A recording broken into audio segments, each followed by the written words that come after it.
Welcome into another edition of SEC Football and Beyond. I'm Neil McCready, Chris Landry with me as well, as you can see here today. It is Tuesday, November the 17th. Hope you had a great weekend. Hope you're getting ready for another week, getting closer and closer to Thanksgiving. So holiday time, everybody's going to be traveling and things like that. Please be safe. And in the event that you're getting away for the holiday here soon, hope you have a very great one. Chris, before we get started, how are you? I am doing well. A lot of things going on, not many games, but one of the games that you were very closely watching and tied to led to our first coaching movement in the SEC. And so we've got that. We've got another game this week that's canceled, so we're starting down that path again, and a lot to talk about there, who's playing and whatnot, but a lot off the field as well with goings on at LSU. And then we'll get into talk with South Carolina and got a pretty good read on kind of where they're headed, at least at this stage. So, a lot to get to. It's just interesting. Let's do it this way. Kentucky beat Vanderbilt. I don't know that there's a hell of a lot to say about that game. Kentucky got out to a lead. Vanderbilt, to its credit, came fighting back. I am in contact with someone fairly close to Vanderbilt. I believe that as of today, Vanderbilt is planning to make a change at the end of the season. I don't think Derek Mason is going to be there next season. I don't think he wants to be there, and I don't think they want him to be there. I think a change will be made. Kentucky got to win. They needed to win.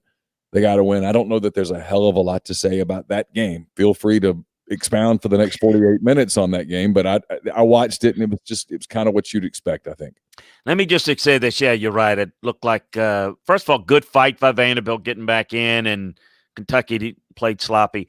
I will say this, and I don't mean this to come across wrong, because I don't like, as a coach, you hate when coaches get fired. But the one thing that I had real concerns about Vanderbilt making a coaching change is just apathy. So good for them if they feel like they want to put a change into the program. They want to put more teeth into the program. Good for them, because they can do better.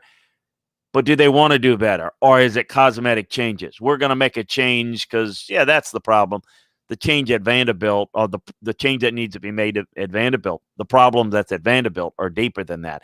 It's the reason why they can't find quality coaches is because where that program has been. And so, look, if they're willing to up their game, which I believe it when I see it, and I'll have to see it again and again. I'll have to put my hands on it in addition to seeing it, because Vanderbilt never does it. So, look, good for them if they feel like they want to do things better, because, that fan base deserves better. The players and people that go through their program deserve better. So, yes, that was a game that I criticized, but yet it ended up a little bit more competitive than I thought. Florida beats Arkansas 63-35, I think was the final. Kyle Trask was just remarkable. He had a great game. They didn't have Kyle Pitts.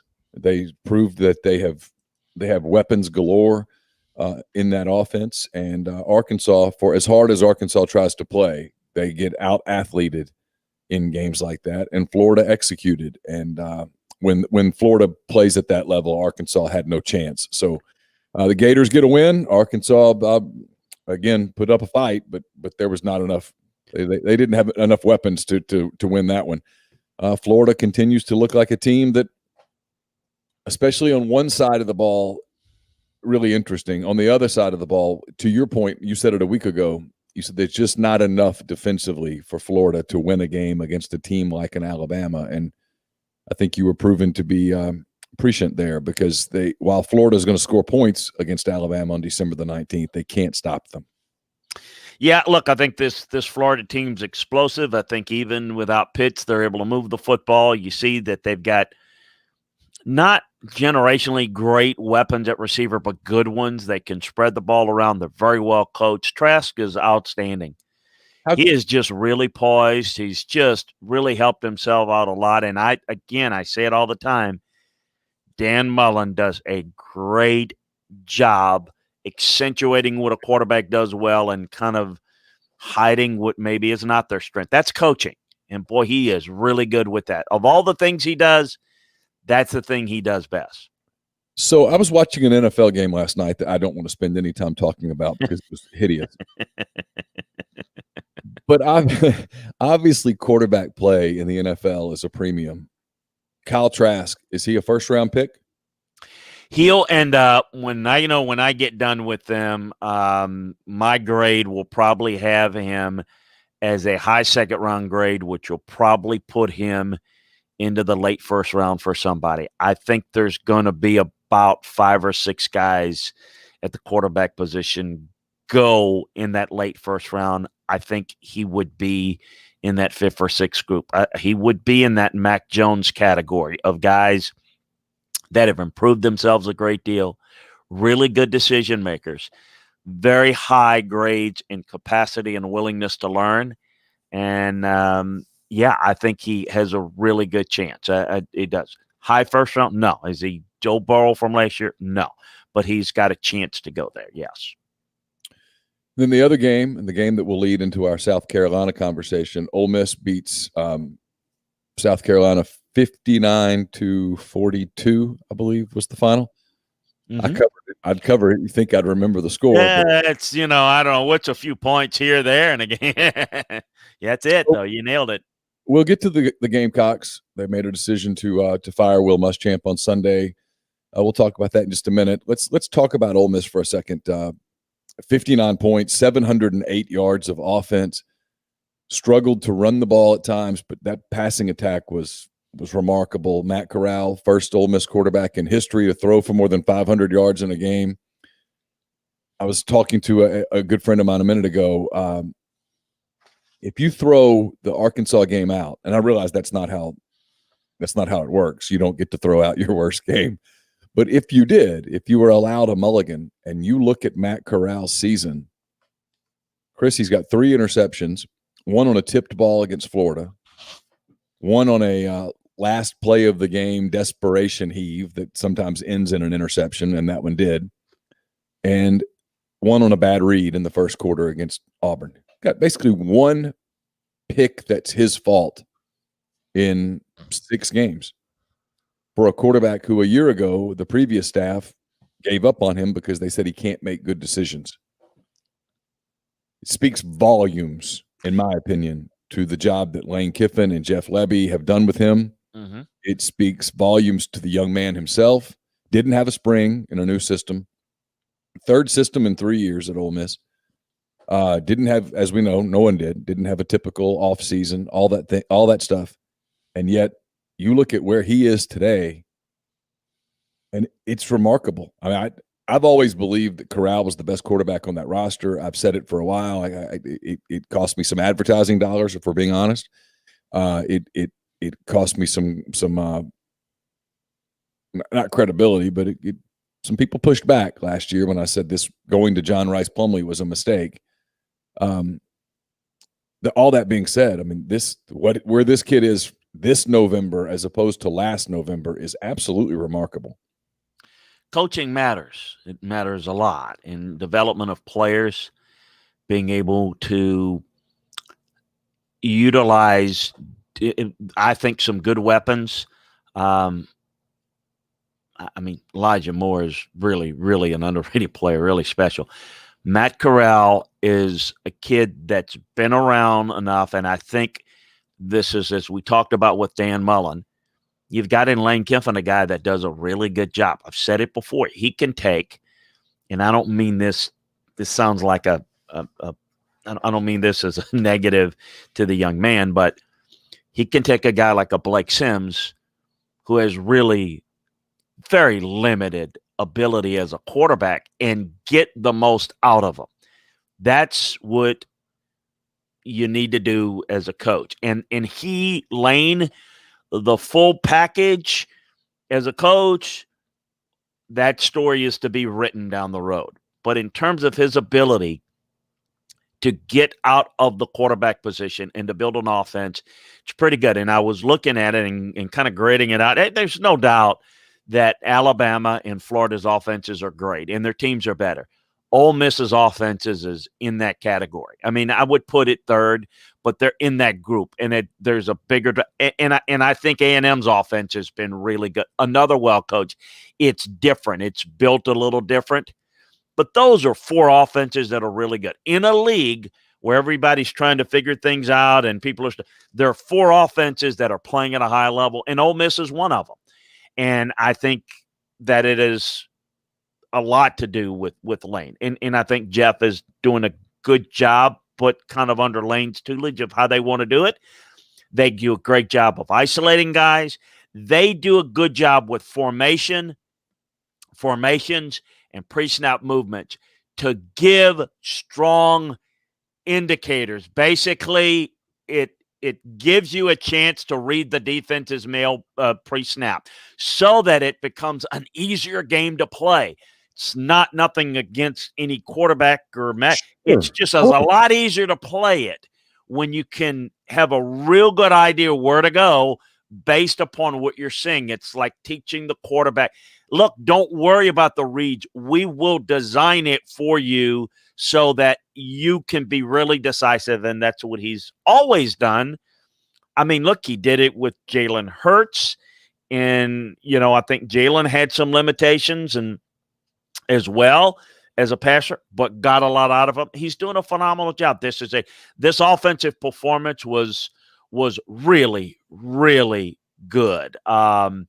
Just, they had ball possession, they had explosive plays.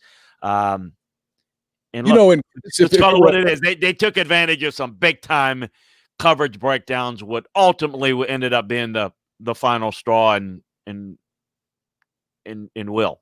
Yeah, I want to dig into a couple things on Ole Miss before we get to South Carolina, and then we'll get to some other things. We're going to talk about LSU's off the field stuff. We're going to talk about what's happening with the contact tracing. There's a lot we're going to get to, but we've got some time, and I want to dig into this a little bit because mainly I'm kind of curious. You're right. First of all, what you said about Kiffin is it's yet to be seen. Can he build a full program? Can he sustain over the course of years? Can he recruit the type of defensive players that you have to complement an offense? All of those things the jury is out. We can't say that he can. We can't say that he can't. We don't know yet.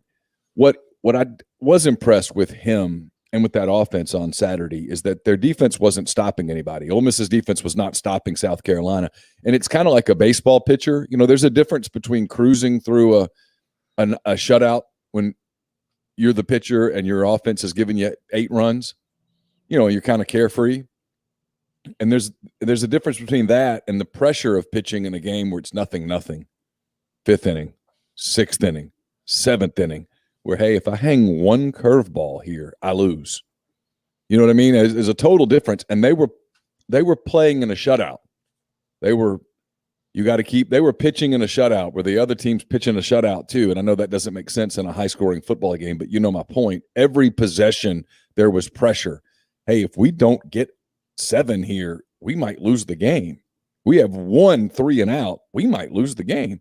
There's a lot of pressure there, and I thought that spoke volumes to their ability just to keep a game going. And then ultimately, Ole Miss made a couple of stops and 59 points, 708 yards. Let me ask you this about Elijah Moore. I wrote this on Sunday.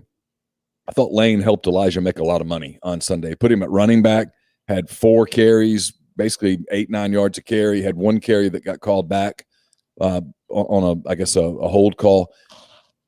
Versatility matters in the NFL. Elijah Moore showed that he has some. How much kind of money not how much money did he make? Where does his draft grade today? Oh, it's getting better. It's incomplete at this point. He's a tough guy. I'm not ready to go that, he's Steve Smith yet or anything like that, but he's got some of those build qualities that he is a guy that is tough as nails. He's a strong runner after the catch. I think he's got some versatility to his game, and a lot of what Lane likes to do, he likes to do and get guys the ball in space. And again, that's part of what helps the quarterback out, right? I mean, hey, he simple throws, easy throws, and it's all part of it. I think he's got really good versatility. I think he can be a guy that's physical enough to line up outside, but yet he's got some slot characteristics. He's got some inside capabilities. So, I've liked him. I'm kind of looking at my entire grade on him overall. He's just been a really improved player. And again, I think that's all part of as you improve your offense. And there's a big reason for that. You get the ball in the hands of playmakers and their ability to make plays in space. He can do that well. I just like his toughness. I like his intensity too. I think he's that type of guy. I think that's, look, you always say, how do you do this? How do you, at this point, I wanted to make sure, I had him graded a little bit higher than Ely and Corral overall this year. And I think, but by the way, getting some good play in the offensive lineman. I think he's been outstanding to answer your question. And I think can be really good at the next level. You're not going to be, again, the highest graded guy, but I think it's going to be a make it player in their ability, this versatility to line up in different, spots, the X and the Z receiver in particular. Kiffin brought this up yesterday in his weekly Zoom call with reporters about hoping Corral returns. I think it was a little bit of a throwaway line. There's no scenario in your mind where Matt Corral's ready to. Would it be a mistake for him to declare? Well, in terms of quarterback development, he would benefit by coming back. There's no question about it that another year would help him in a year where there's a lot of good guys. We just talked about two of them in the conference, but you've got Justin Fields and Trevor Lawrence and Zach Wilson. You've got a lot of guys. I think he could help his development. And that is the thing that I always stress more than anything. Everybody says, yeah, but draft stock. You don't know what the hell the draft stock is. Don't, because your grade's going to take you to a place. And I think his grade can be improved by coming back. I don't know what he wants to do in his personal situation and all those things or things I try to respect and say, you do what you got to do. And people will say things like agents and agent runners will say things, oh, come out earlier because the sooner you come out, the quicker you get to your second contract. And my explanation always is you better make sure that you get to a second contract. So if you're not developed optimally, you may not get that second contract. So get to where you can be a little bit further along. So I think he would benefit from another year. I have no idea what he's thinking. All right, let's talk about South Carolina. Ole Miss wins that game 59-42. It was an embarrassing defensive performance for the Gamecocks. Ole Miss got 59 and could have scored more, I think. 708 yards, like I said, at the end of the game. You could tell body language. I think Will Muschamp knew what was coming, and sure enough, less than 24 hours later, it came. He was let go at South Carolina. Mike Bobo will be the interim coach to finish the season. Can I take this from a couple of directions? First, just where did it go wrong for Will Muschamp, in your opinion? And then, of course, I want to spend more time looking forward because, like you, I've heard a number of things about South Carolina's search, and I think it's a little further along than some people might think it might be. Well, I think where it went wrong for Will, the recruiting has been good from relatively speaking at South Carolina. The issue has always been, continues to be, if you're going to build a program, you're going to build a great defense, it has to be great. It hadn't been great. There are times where they've had good players. There are times where they've played good defensively on a situational basis here or there. But they've not been great. And offensively, they've just not been good at all. It's the inability at Florida, and mostly when you get a second chance, you're able to improve your overall view of that head coach position. And he just didn't get better at fixing the offense. Look, it's not his job to fix the offense. He's not an offensive guy. It's his job to put that in place and to be able to step back and see it. And I've said this, and I'm very curious to see how a Kirby Smart handles it, because Georgia's on a different level, but they've got some of the same traits. Ironically, teammates at Georgia, defensive guys, defensive backgrounds, defensive coordinators. They believe that to win, you've got to protect the football on offense, you got to run it, and be great defensively, and that's it. And today you've got to be more than that. And he's not been able to get more than that out of the offense. Oh, they've had some good players. They've had some good receivers. Where's been the dominant running game with Will on offense? It hadn't been there. Where's been the consistent play? It just a lot of changes, a lot of trying. It just hasn't worked. And he's had quite a bit of time. And I said it, going into the year, on the surface, it seems like, well, the appetite to make changes may not be there. There's a problem when it doesn't get better, and there becomes a point, we've talked about it, to where it's too expensive to not make a move. And I said it last week. Will, don't go in and lose to a coach in his first year that seemingly has his program in much better shape than you do in year, 5 or 6? It just is going to be a bad look. In the end, it came down to what? I mean, you've got an offense that's awful and a defense that just got exposed, and that it just got embarrassed. And I think there's always a final straw. It's never, well, he got fired because he lost to Ole Miss. No, he got fired because it was a final straw. You know, if you beat LSU on the road, you play well, and you lose this game, you might able to survive it. It's the accumulation of doesn't seem to get better. You got a wounded LSU team. Maybe you're ready, and you can, combine a nice win with another win. Boom, you get blown out by an LSU offense that hadn't been consistent. And then you have this. No, it was an embarrassing loss. And it's a final straw that I think was kind of dictated from above, that, look, this is going to be a tough situation to get out from if we don't make a move. In the end, the other thing we need to know, make people aware of, that the buyout is over 4 or 5 years. He's going to get $247,000 a month. It's over, so it's not, they don't have to come up with $13 million right now. Yes. It comes out over 5 years. Yeah. Or 4 years. 49 months. He gets 249 months. So that is allows you to pay that off over time, which is a little bit easier to do than if you had to write a check for $13 million. And most contracts are that way, not all of them. And so that's important to know and important to understand. They've got some money from private sources, a lot of it, to do that. Now they've got to go out and put together a staff. It's going to be a $30 million turnaround. Yeah. All things considered. So let's go there. They've started the search. Mike Bobo's not getting the job. He's finishing the season.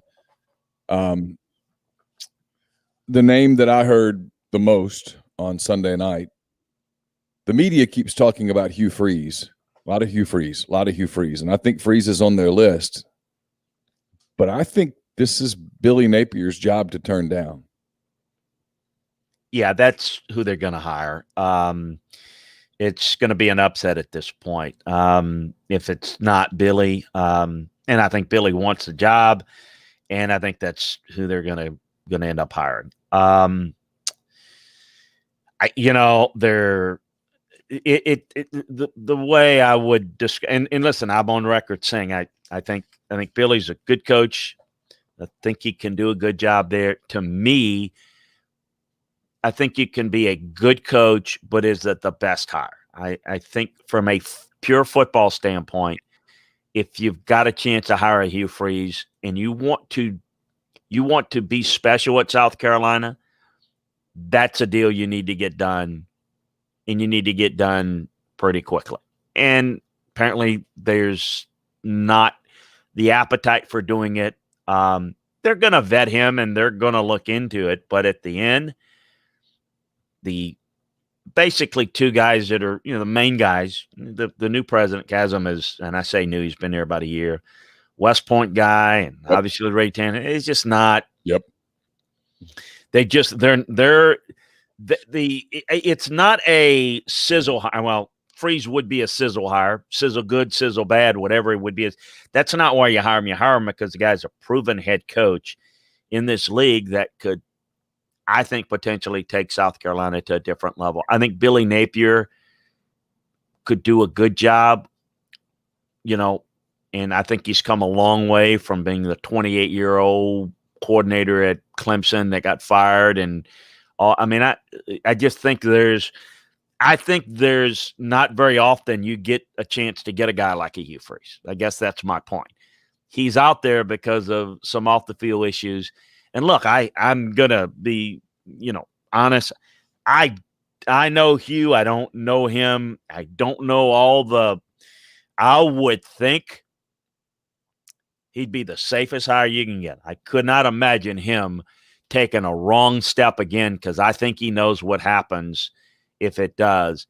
I don't think there's a risk. I think this is just more optics. This is just a little bit more of a turning up your nose of what maybe some people might think. I'm going to say it, I think it's a little gutless by South Carolina. I think they're going to go safe and hope that Billy, could be the guy that maybe could do it. I don't, I think that South Carolina has been fortunate in the past to land the Lou Holtz that was looking for a place to land Steve Spurrier, who had struggled in the NFL. And, they got two guys with a real good pedigree. They had a chance to get a guy that had a lot more juice, a lot more gas left in the tank as a coach. That's a proven coach. I think this is a chance to put South Carolina for South Carolina to really make some noise like he did at Ole Miss. And there's not an issue with the SEC. The SEC is going to be fine with it. I think South Carolina is a little bit gutless in this move. Personally, I don't know any way else to put it. I could put it nicer, but I don't want parse words. I think that's a home run hire, and I think they're messing it up. When I heard that Ray Tanner was going to be the guy running the search, I immediately said, well, he's not hiring Hugh Freeze. And when I found out more about their new president / chancellor, whatever, like you said, West Point guy, former player, all of those things, I said, this is not going to be a Hugh Freeze hire. It's just not. And in fact, I think Freeze is third at best on their list right now. Yeah, I'm not. I got to tell you, I am not. I like him and love his dad. I am just not sold on South Carolina. I don't think you make this move to hire Shane Beamer. I think Jamie Chadwell is a good coach, and I think Will Healy's a good coach. Again, I think that there's some good candidates there, and I think they're fortunate, and some of them got some ties to the area, but I just don't. To me, I think clearly if I were ranking them for this job, I think Billy would be a clear number 2 in my mind. And I think, again, safe, and that's what they're going to do. So let me throw a couple of wild cards at you that I've heard. Mm-hmm. One is Sarkisian. Mm-hmm. Another is Joe Brady, former LSU assistant, now doing a really good job with the Panthers. I don't know whether Joe would want that job, whether he would be interested in that job. The money would be huge, obviously. He'd have to listen. Either one of those guys make any sense at all? Let me tell you, Joe Brady is you wouldn't believe the struggle I had to get him to come from being a low-level guy at the Saints to LSU. He is an NFL guy. He doesn't like recruiting. He's not really into that. He's an X's and O guy. He's going to be a head coach in the NFL. So, no. I don't even think that's a good hire for South Carolina. He's just not into it. He didn't do any recruiting, didn't like any recruiting at LSU. And it was kind of a, the one thing I knew him, but I knew some really good friends that knew him really well. The big selling point was, look, if you go to LSU, you can write your ticket quicker in the NFL, because he was down on the totem pole in New Orleans, and Sean Payton told him it was a mistake leaving to go to LSU, that he's better off staying in the NFL, and that's why he really resisted it. But said, you do a good job there, and there's some talent. You can write your ticket, and fortunate for him, it worked out. I do not see that at all, and I don't even think that would be a good fit as a head coach. I think you need to do more there. I'm sorry, who else did you mention? Steve Sarkisian. Oh, Steve Sark. Sark would be interesting. I don't know how interested he would be. Look, I think this South Carolina is a good job. I don't think that if people said that Hugh Freeze is going to wait to a bigger job or Sark, I think this is about as good a job as you're going to get. I mean, if you think about it, does Sark think if he stays there and he continues to do a good job with this offense, does he think he can maybe be the guy? Somebody's going to have to replace Saban. Who's that guy going to be? Maybe it's Mario Cristobal out at Oregon. I don't. How badly does Sark want to be a head coach now? Could have had the Colorado job last year. Wasn't fit, and I don't blame him, particularly the timing. He seems pretty comfortable being right there with Nick, and I don't know. I don't know if the timing or the job is to his liking, but I certainly would put him in that list. And, listen, I think I am not a good one to answer this. Everything has gone well with Sark. I'm not someone that really ever drank or likes to drink. I don't like the taste of it. And I don't know, have not been around people who've been alcoholics or dealing with it. He's dealt with that. Everything I hear that everything is good there. I don't know what that really means, though. I don't really understand that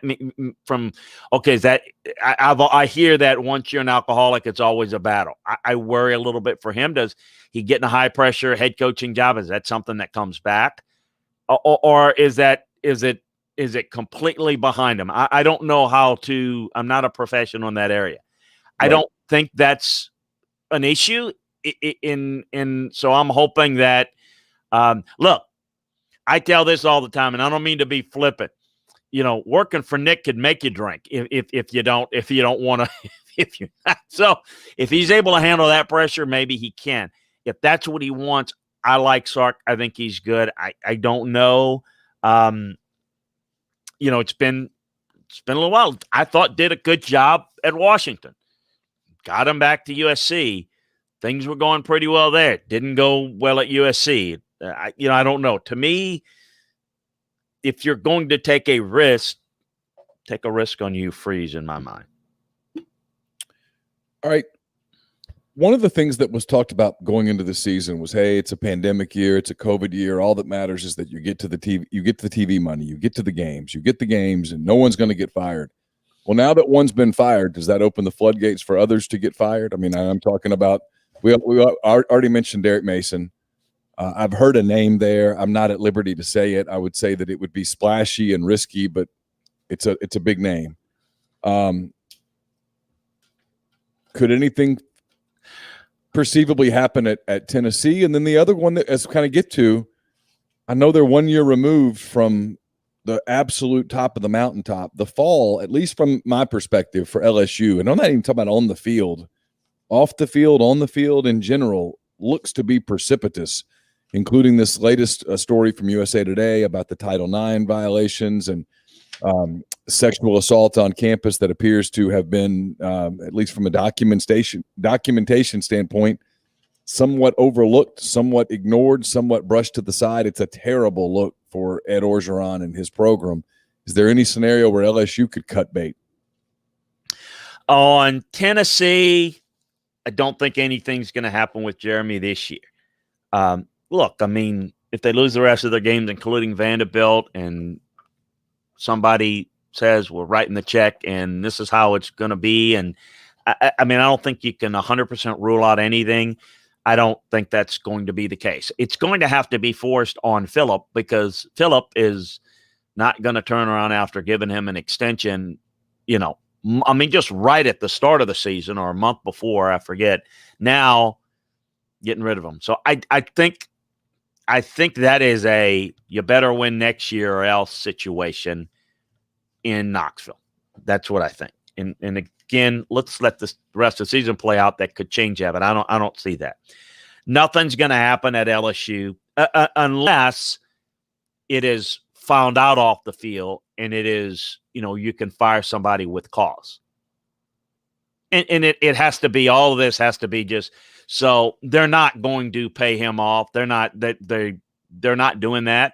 I think that it would have to be, again, it would have to be something that they get caught with. He gets caught with proving it and all that. And after watching Will Wade skate, I don't think they'll be able to pin anything.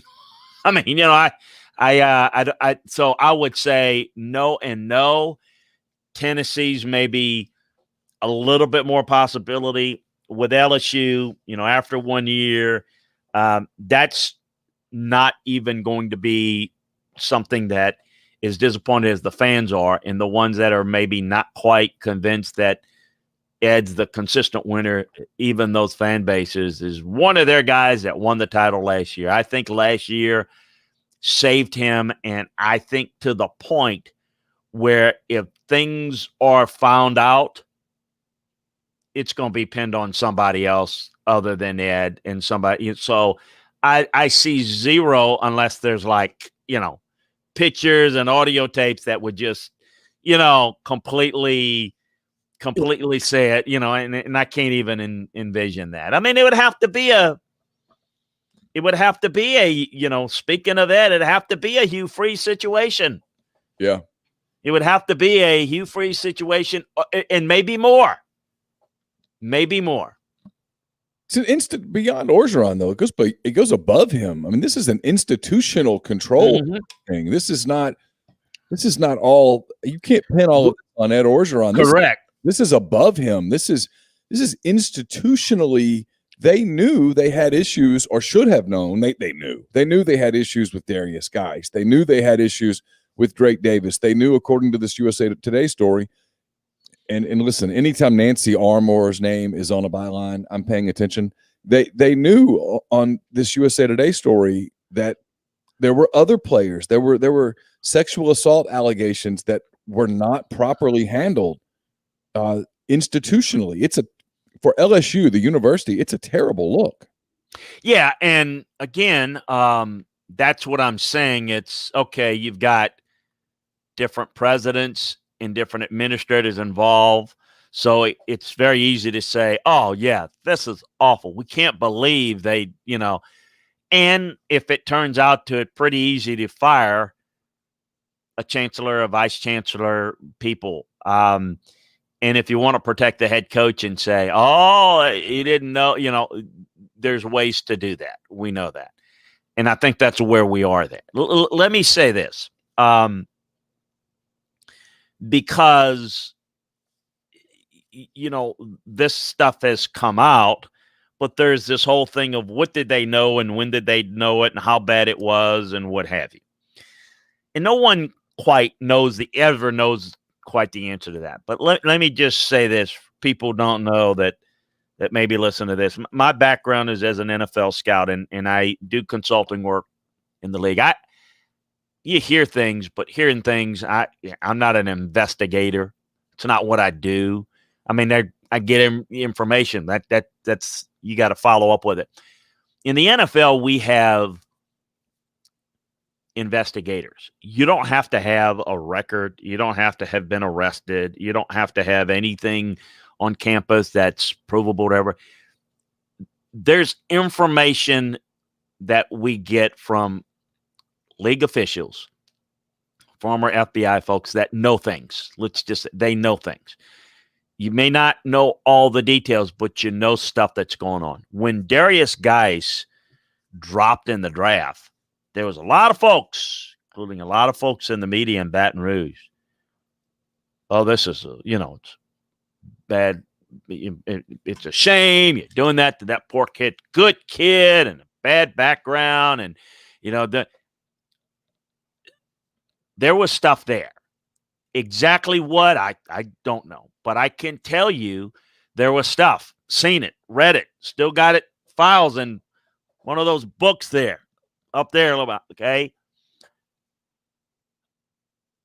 What did Ed know? Ed was not the head coach. Ed was an assistant coach at that time. And Ed was kind of a mentor to Darius Geis. He actually spent some time living in Ed's house. He mentored the young man. What did Ed know? How much you knew? Don't know. But Ed knew something. And the reason I know it is we as NFL scouts said, hey, Ed, this is what our investigation uncovered. Can you shed some light on it? So if he didn't know and he was surprised when we told him, he certainly knew after we told him. He knew that there was a rumor out there. Now, maybe they investigated it. Maybe they investigated it hard and found nothing. Maybe they didn't investigate it so hard because maybe they didn't want to find out. There was a lot of background, a lot of baggage with Darius Geis. And yet, to the tune, there were guys that just back this, in the media that just back this and the league this. And I'm like, guys, I hate to break this to you, media. We know a lot more because we're not here to report stuff. We're here to, we got, if you lie to us in the media, it's going to hurt your kids down the road. It's going to hurt your ability to get jobs in the league and your assistant. You find stuff out that people are paid professionals to find stuff out. So again, it's pretty obvious some stuff went on. And again, how much did each individual know? They all got to answer to that, but it's whether they're going to be able to pin it on Ed or it's what it's going to cost, and how it's definitely a bad look.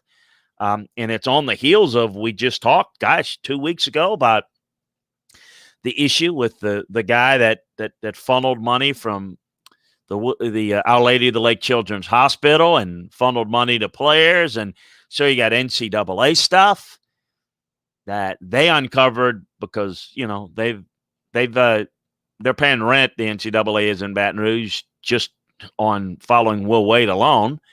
And so that brings stuff, more stuff to the attention. So you've got that. Now you got this PR hit on top of what's been an awful season. And just little things that may not mean a whole lot in the perspective of, and I don't want to get into Ed's divorce because, quite frankly, there's a lot more to it. And quite frankly, people that will assume that maybe there's always two sides to a story, and boy, is there a side to the other side that will paint Ed maybe as the victim here more than anything else. But it's not a good look when you're as we call it, you look like you've had a few pops in you and you're laying in the bed and you're a head coach, and those little things that may be, all right, he's not married anymore, he can do what he wants. Yeah, you just don't take a selfie or be drunk to where somebody can compliment. It's bad judgment. Yes. It's lacking polish. It's lacking the ability to understand that you're the head coach. And look, I get it. Is drunk. If it would have realized what he was doing, he wouldn't have done it. That's all the more reason you got to be smart. And I get it. And then, this is on the heels of being quoted in another article about, what he told one of his players about all girlfriends bleep around. And those sorts of things, it's bad looks. What is it going to amount to? Let's just call it what it is. If they're unbeaten and playing well, it gets excused, But obviously, what it does, Neil, is set the stage for. Let's see what happens. It's next year's another year. Things don't get better. It's going to be a further indication of, hey, man, 2 years ago was a one-shot wonder, magical, and that ain't going to happen again. And but that's kind of where that is. And there are a lot of people that, that were not for hiring Ed, and some people were. And obviously, a lot of those people came around last year because people recognize, hey, Ed's not the heavy lifter there, but he hired well. But as I've always said, if you're a guy that's going to have to have somebody facilitate your success. You better hire well and you better hit well all the time, and it's got to come together. And if it doesn't come together, this is what happens. It kind of falls apart, and maybe it can rebound. Maybe it'll get back. There's who knows. But it's going to be an up and down because Ed's up and down. Ed is only as good as his assistants. And, all coaches are – no, some coaches can coach the coaches and have a stability where the seesaw is not up and down. The seesaw is like, kind of, there's a balance there that you can make it. And that's the difference between being a great head coach and it's, look, it's unfair, but when you look at what he was an interim at USC, boy, I'm in. Give all my defensive linemen cookies. And it's exciting. Good big win at USC. Then he gets out coached 2 games. I mean, it's just that's a pattern. The Ole Miss situation when he was there, first-time head coach, okay? Had more experience. He's better at it. He delegates. He's got more resources. But, again, it's going to be a hit or miss. This year's a miss. And you wonder a little bit, he is a recruiter. He's always recruited on the edge at Ole Miss, at Tennessee, at Miami, at Syracuse, at USC. What do I mean on the edge? Okay, yeah. Things that go on in recruiting. He's a great recruiter. He makes sure guys get taken care of, if you know what I mean. Well, sometimes you get caught and sometimes you sweep things under the rug and sometimes you look the opposite way. Sometimes harder to do that with the NCAA's in town. That's all. It's just gonna times where it works out for you. You get certain guys, and then sometimes it gets you. It's the way it is. We'll get to the games. There are at least some games as of this moment that are still on the schedule. Who knows what it's going to look like by the time we get back together on Friday. But anyway, before we do that, let me tell you this podcast also brought to you by Jupiter Security Systems. They're based in Madison, Mississippi, and they provide your business with a help desk, allowing you to get software at a much cheaper price than you would pay going directly to Microsoft or the different cybersecurity services. Jupiter Security Systems offers businesses the full Microsoft 365 suite, email, spam protection, and they monitor your workstations and servers. They don't see your data, by the way, but they'll know if malicious applications get installed on your computers. Jupiter can set up remote monitoring on a computer regardless of the location, so don't spend money on getting your employees new laptops to work remotely. Instead, let Jupiter monitor their home computers and protect your data wherever you choose to work. Jupiter offers cybersecurity and monitoring. It's ADT for your computer systems and data. It's very affordable, flat price, no hidden add-ons. For more information, call Eric at 601-519-9583 or email info at jupitersecurity.net or visit jupitersecurity.net. We're also brought to you by Blue Sky. Blue Sky believes in being fast, fresh, and friendly. Through the thoughtful layout and cleanliness of their stores, Blue Sky hopes to provide customers with a fast and easy buying experience. From services to products, Blue Sky plans to keep things fresh, always provide the freshest flavors of their brand name products and the best services available. They even bring in some of the newest products on the market to their stores to provide an even better customer experience. A smile can say it all, and at Blue Sky, they want to show their customers that they care about them and their shopping experience. They'll always strive to improve their efforts to accomplish exactly that. So check out Blue Sky today at any of their 48 locations across the Southeast. All right, Chris, we've got some games on the schedule this week. We've got one cancellation or a postponement, which I think is going to be a cancellation, quite frankly, because I don't know how this game gets worked out now. Ole Miss and Texas A&M were scheduled to play in College Station at 2:30 on Saturday. That game has been postponed because of Texas A&M's contact tracing. They have one positive test on their roster. This is insane, man. This is senseless the way that we're doing this. I'm just going to say it. If this is going to be the policy, basketball season's not going to happen. Baseball season's not going to happen. There are a lot of people out there that love college baseball and love college basketball, and you're in for real disappointment if we can't get to a place where it's like, hey, okay, there's a more sensible way to do this.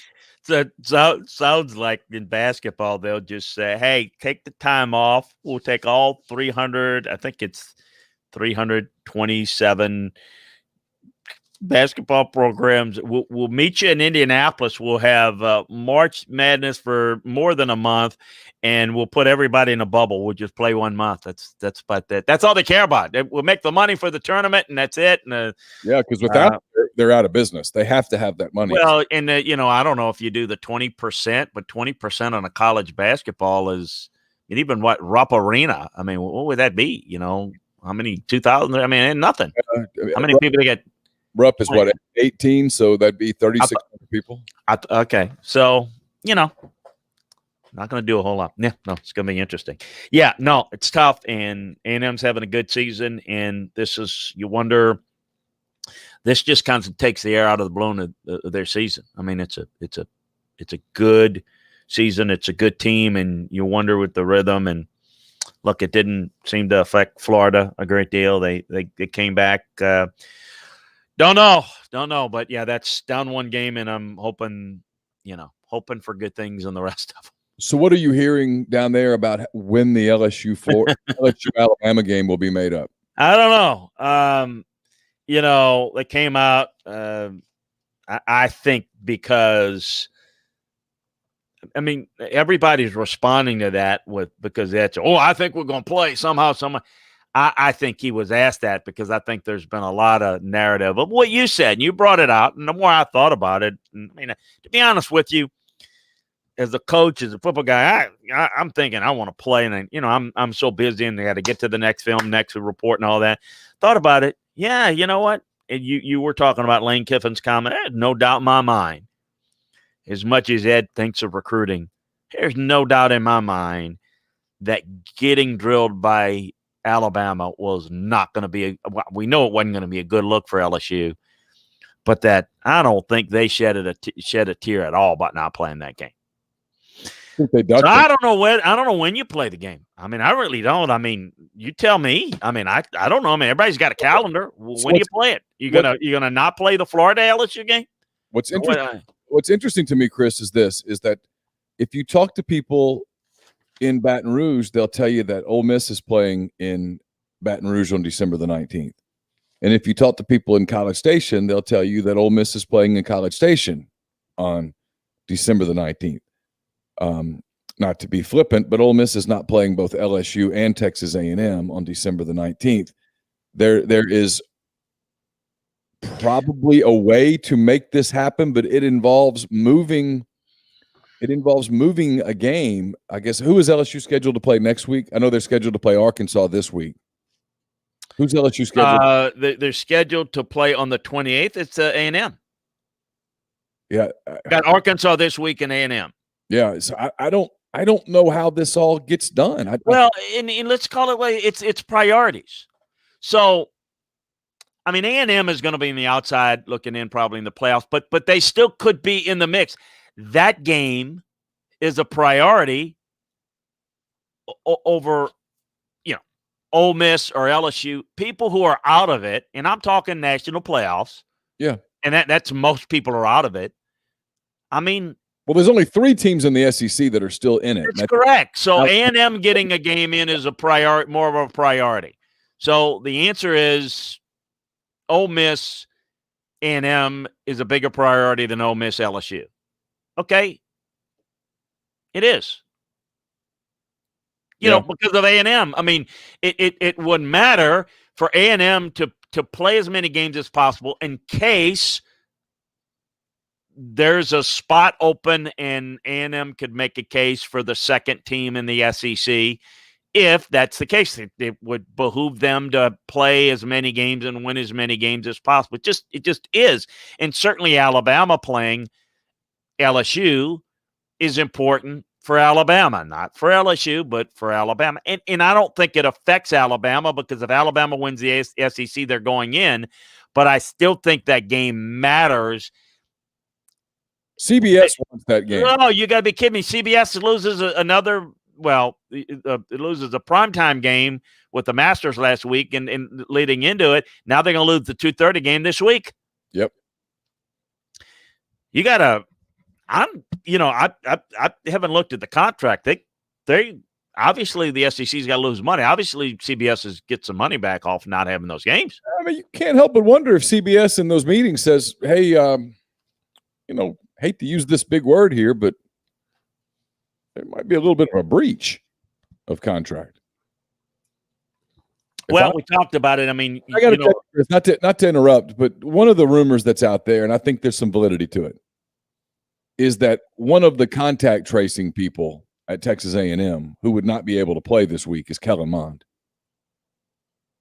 And I wonder, and I can't help but wonder, and I'm not making an accusation, but I can't help but wonder, is if it weren't Kellen Mond and it was the third string offensive guard, if Texas A&M would be saying, "Yeah, let's play," because they need to play games. Texas A&M's only path to the playoff is 9-1 and looking damn impressive doing it. Missing an opportunity to play is not in their best interest because Notre Dame's already beaten Clemson. If Notre Dame plays Clemson super tight in the ACC title game and loses, let's call it 34-31, they're in over A&M, no doubt. And so you've got that going. You've got Oregon out west. You've got this Ohio State thing in the Big Ten. You don't know what's also going to happen. So if you're A&M, you don't need to lose a game.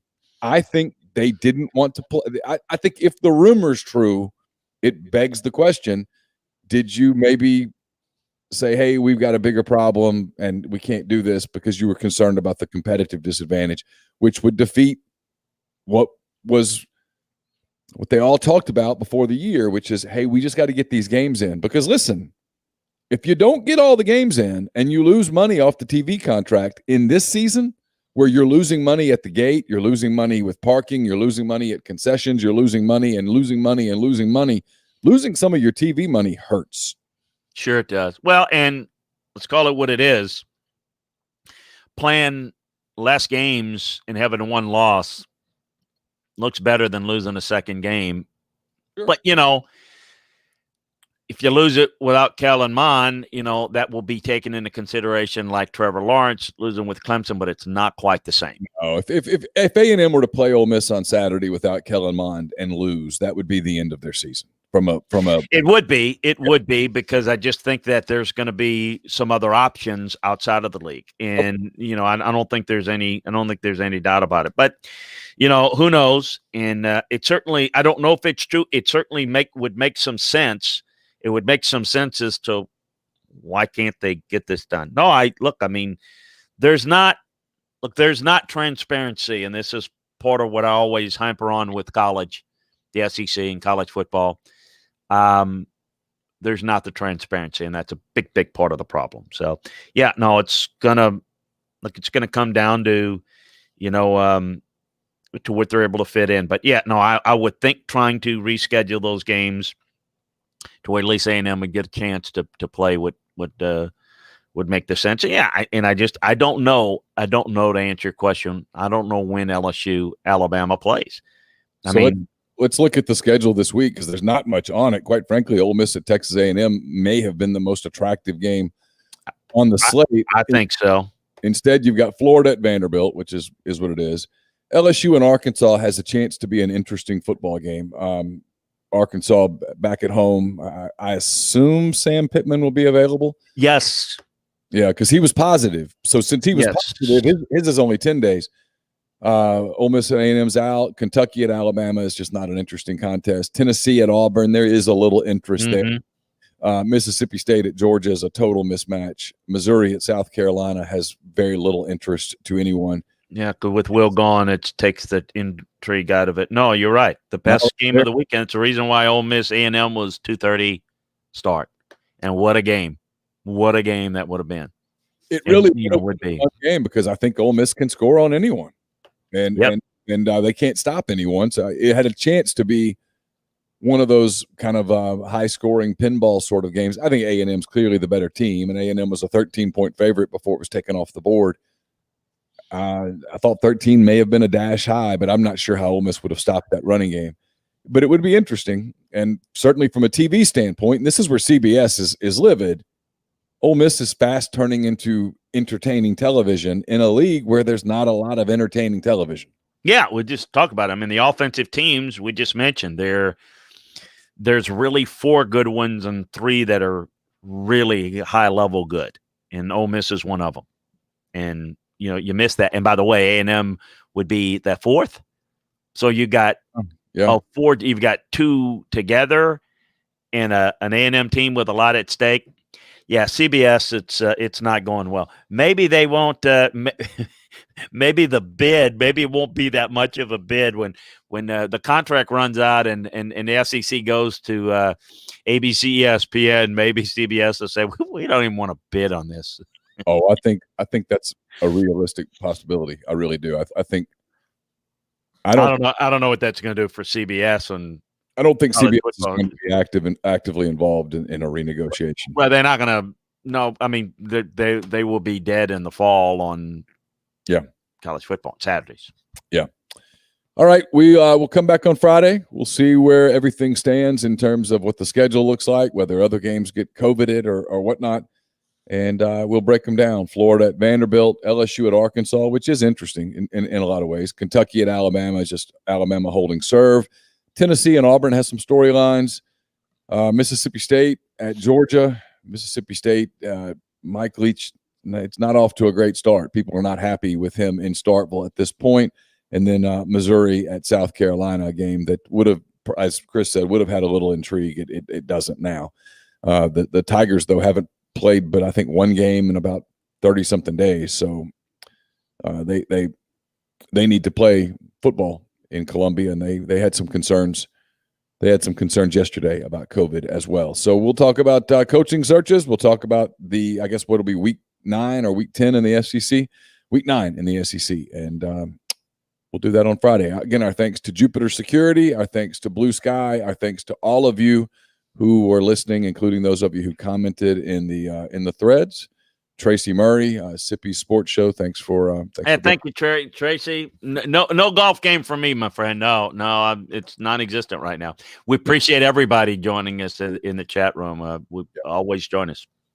So for Chris Landry, I'm Neil McCready. That does it for this episode of SEC Football and Beyond. We will talk to you on Friday morning. Until then, take care.